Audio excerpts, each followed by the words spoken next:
Assalamualaikum warahmatullahi wabarakatuh.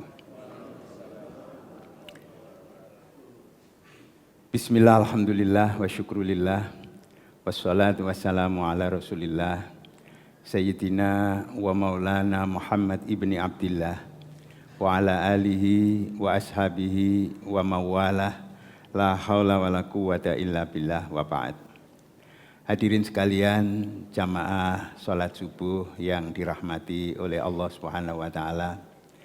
Dengan tiada henti mengucapkan rasa syukur, alhamdulillah, panjenengan semuanya pagi hari ini masih diberikan sehat oleh Allah Subhanahu wa Ta'ala, masih diberikan kekuatan, diberikan kemampuan untuk sholat berjamaah bersama-sama di Masjid Al-Hidayah ini. Mudah-mudahan semuanya mendapatkan barokah dari Allah Subhanahu wa Ta'ala, dan mudah-mudahan kita semua mendapatkan ridho Allah Subhanahu wa Ta'ala, dan insya Allah kita semua melaksanakan ibadah seperti ini bukan karena apa-apa, karena ikhlas, hanya karena ingin melaksanakan perintah, menjauhi larangan, dan semuanya adalah karena ingin memperoleh ridhonya Allah Subhanahu wa Ta'ala. Hari ini biasanya yang mengisi adalah Ustadz Rafiq, karena beliau berhalangan, maka saya pagi hari ini diminta oleh takmir untuk mengisi walaupun hanya sebentar, dan mudah-mudahan apa yang kami sampaikan ada manfaatnya untuk diri kita sendiri, dan mudah-mudahan bermanfaat bagi kita semua. Hadirin sekalian yang berbahagia, bahwa yang namanya ikhlas adalah tumbuh dari hati kita, hati nurani yang dalam. Ikhlas harus kita biasakan, kita upayakan. Kalau yang namanya ridho itu adalah dari atas, dari Allah Subhanahu wa Ta'ala. Kita ingin ikhlas apa yang kita lakukan, tujuannya apa? Agar ridhonya Allah dari atas ini turun, diberikan kepada kita, sehingga kita insya Allah menjadi orang yang diberikan kebahagiaan, bahagia dunia, bahagia sampai dengan di akhirat kelak yang akan datang. Bapak Ibu, para jamaah yang berbahagia, kalau kita mencoba untuk merefleksi atau mengevaluasi diri kita sendiri, tentunya pada bulan ini kita masih berada di bulan Januari. Kalau kita melihat dan menghitung bahwa bulan Masehi adalah dimulai dari bulan Januari, kalau bulan Hijriah dimulai dari bulan Muharram. Kita mencoba melihat sepanjang tahun yang lalu, barangkali kita menoleh ke belakang, sudah berapa banyak yang kita memperoleh dari Allah.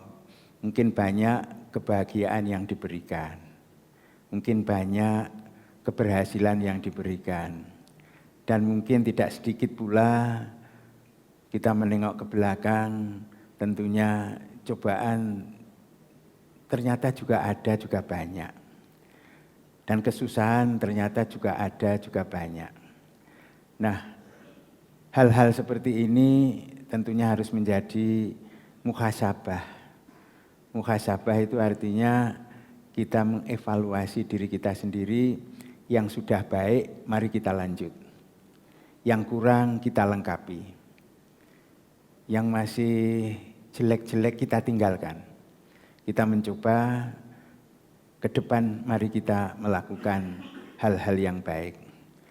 Oleh karena itu, hadirin sekalian yang berbahagia, bagaimana kita mencoba untuk apa yang sudah kita lakukan, apa yang sudah kita kerjakan, yang sudah baik kita lakukan secara istiqomah, secara kontinu, secara keberlangsungan. Antara lain bagaimana caranya? Antara lain, mari kita mencoba membiasakan diri selain melakukan yang fardu. Yang fardu, sholat 5 waktu tentunya ini sudah semuanya kita lakukan dengan baik. Nah, lebihnya kita mencoba untuk menambah. Yang belum terbiasa tambah, kita tambah sholat sunat.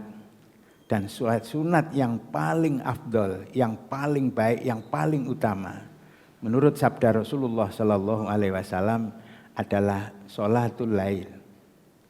Nah, sholatul lail kalau kita mencoba untuk membiasakan diri, insya Allah hidup ini akan menjadi lebih tenang. Hidup ini akan menjadi lebih bisa kita rasakan.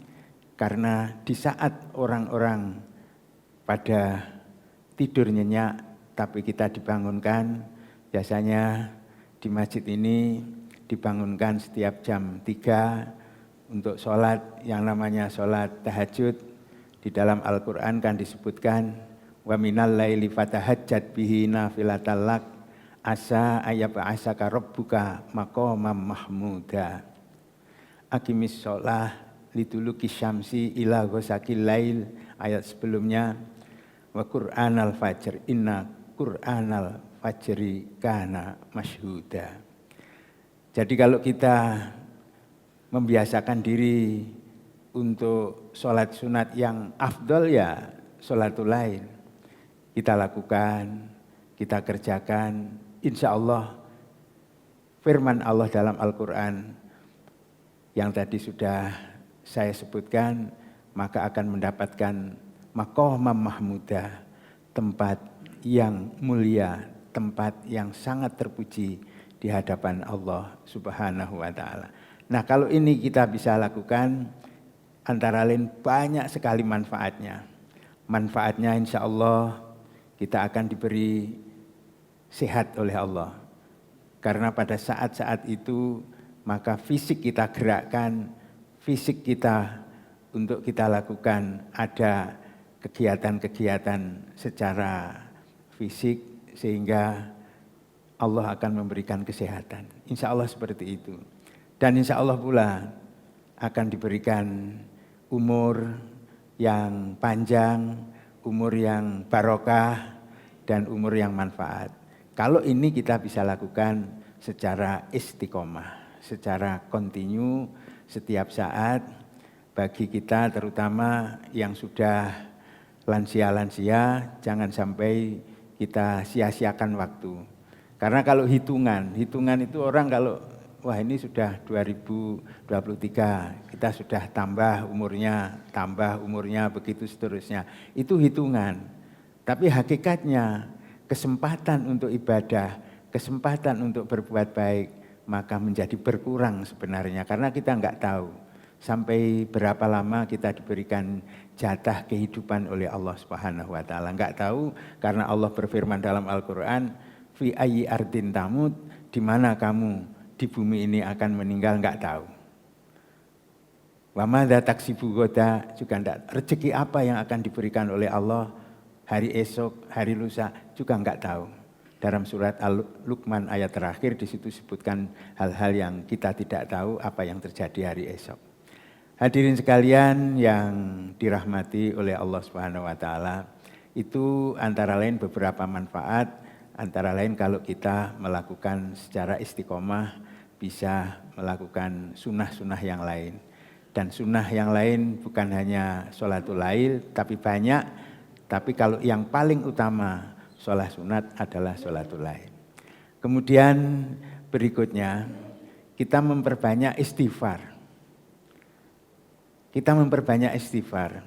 Itu antara lain kalau kita bisa menjaga yang sudah baik, kemudian kita tingkatkan.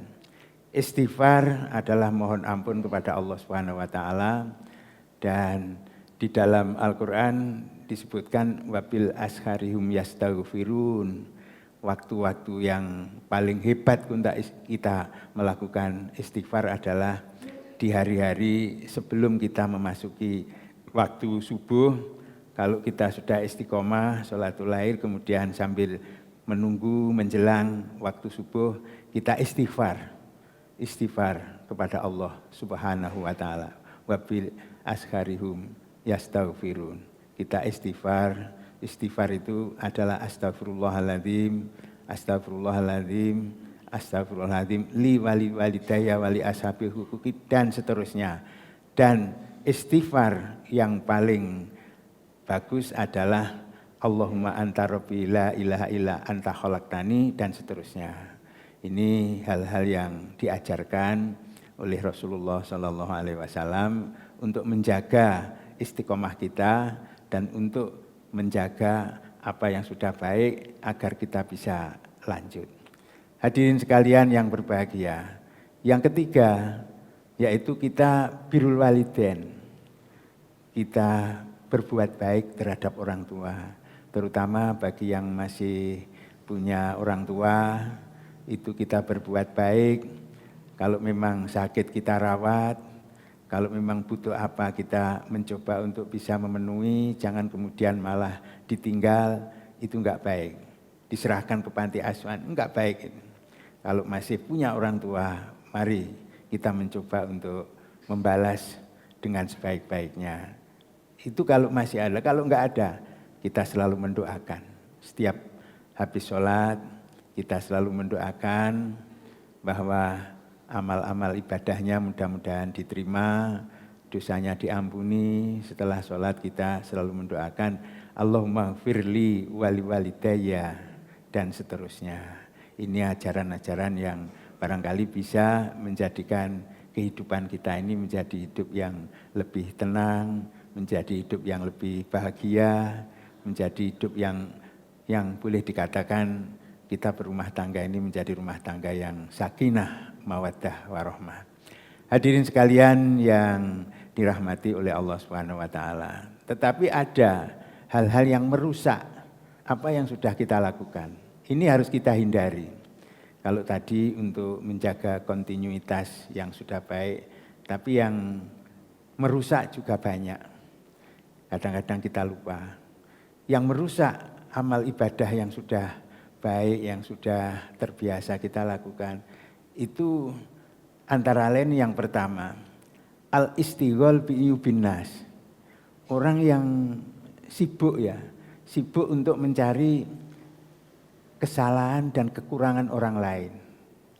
Kalau ada orang lain yang salah, ada orang lain yang mungkin punya kejelekan, itu justru dicari dan justru dikembangkan dan dikabarkan kepada yang lain-lain. Itu tidak baik. Orang yang sibuk untuk mencari kekurangan dan kelemahan orang lain. Justru kalau ada orang lain yang punya kekurangan, yang punya kesalahan, kita tutupi. Kalau kita menutupi menurut sabda Rasulullah, maka Anda akan ditutupi juga kesalahan Anda di dunia dan kesalahan Anda di akhirat. Jangan malah di-share kemana-mana, padahal belum jelas. Itu menjadikan fitnah. Dan fitnah adalah sesuatu yang luar biasa jeleknya. Al-fitnatu asyaddu minal qatl. Fitnah adalah lebih berat dosanya daripada pembunuhan.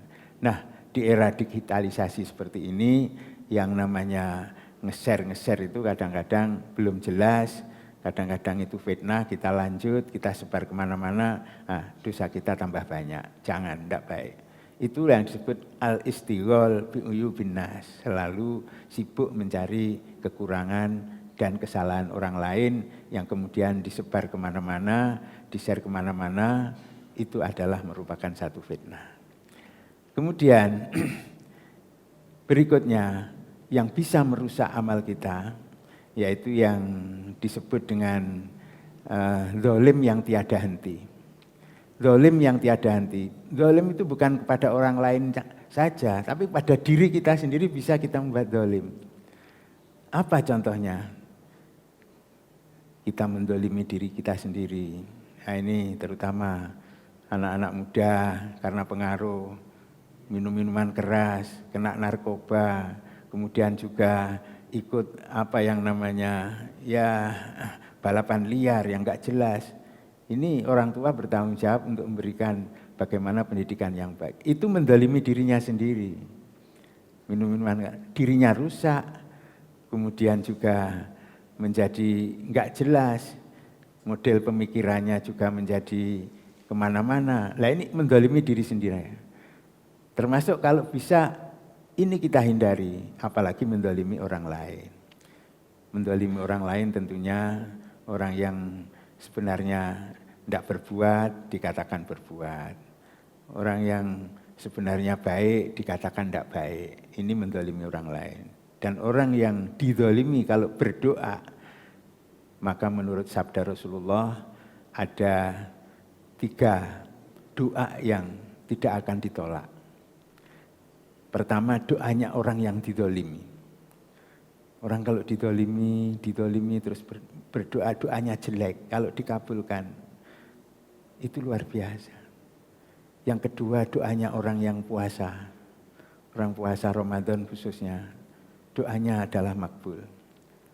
Mungkin banyak yang bertanya, saya ini sudah puasa dengan baik, doa saya kok belum dikabulkan. Allah mengabulkan doa belum tentu sekaligus. Mungkin dikabulkan masih butuh waktu. Dan mungkin dikabulkan nanti pada anak-anaknya, orang tuanya luar biasa ibadahnya, orang tuanya banyak tirakat.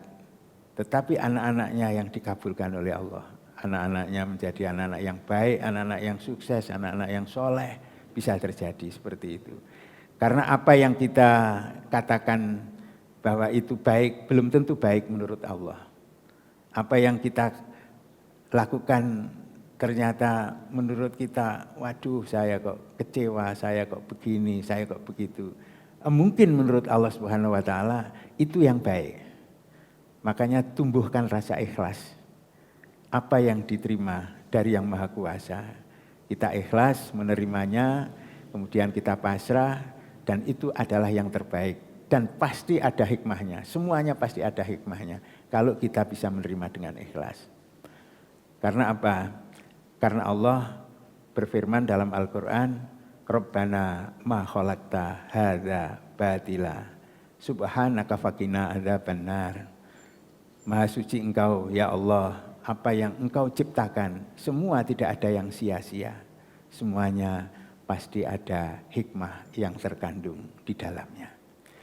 Hadirin sekalian yang berbahagia, kemudian untuk menjaga supaya yang baik ini jangan sampai rusak, maka disebut dengan tulul amal. Bukan pakai ain, tapi pakai hamzah. Tulul amal. Tulul amal itu orang yang banyak lamunannya itu banyak. Mungkin dalam 1 menit, 2 menit, 1 jam itu kalau melamun itu bisa banyak macam-macam. Wah ini kalau begini, orang hanya melamun aja terus banyak. Tidak baik itu. Banyak lamunan, tapi tidak ada action, tidak ada kegiatan, enggak baik. Hanya orang punya lamunan, ingin ini, ingin itu, dan lain sebagainya panjang, enggak henti-henti. Ngelamun aja, itu enggak baik. Lama-lama bisa menjadi orang stres. Makanya kita harus hindari, kita harus mencoba melihat kenyataan. Hadirin sekalian yang berbahagia, barangkali saya tidak bisa panjang lebar memberikan yang namanya kajian pagi hari ini, hanya sifatnya menggantikan Ustadz Rafiq. Mudah-mudahan ada manfaatnya khususnya bagi diri saya dan mudah-mudahan bagi panjenengan semuanya. Kurang lebihnya saya mohon maaf. Dan mari kita akhiri dengan doa bersama-sama. Mari kita membaca doa secara bersama-sama, diawali dengan suratul Fatihah. Al-Fatihah.